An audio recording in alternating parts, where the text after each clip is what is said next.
आणि सगळ्यात महत्त्वाचा मुद्दा, इंदोरीकर महाराज म्हणजे संप्रदायाचं वैभव आहे, दूरदृष्टी असणारं व्यक्तिमत्व आहे. अरे 10-20 वर्षापूर्वी जे बोलत होते ते आज खरं होतंय.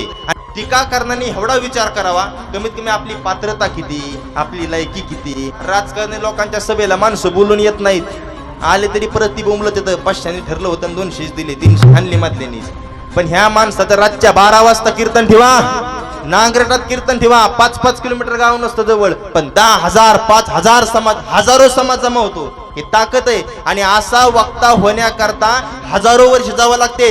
त्यावेळेस निवृत्ती महाराज, इंदोरीकर महाराज सारखा वक्ता तयार होत असतो. आणि लोकांनी त्यांच्यावर कमेंट केला, पुन्हा बी कमेंट करा, इंदोरीकर महाराज कार बोलून गेले, तुम्ही माझ्यावरती किती बोला वैयक्तिक, मी सहन करीन, पण एका मुलीचा बाप त्या मुलीवर जर टीका केली तर सहन करू शकत नाही. आणि ज्यांनी गावाची गावं धुवून हाणले त्यांच्या पुढे आपण गोंडा गोळतो. त्यांच्यावर कधी कमेंट केली का, त्यांच्यावर कधी बोललोत का? नाही. कीर्तनाला न येणारे माणसं आज कीर्तनाला येतात इंदोरीकर महाराजांमुळे. इंदोरीकरांची महाराष्ट्राला गरज आहे. तर हजारो कीर्तनकारांचा असं म्हणणं आहे, महाराजांनी कीर्तन चालू ठेवायत, समाजाला त्यांच्या कीर्तनाची गरज आहे.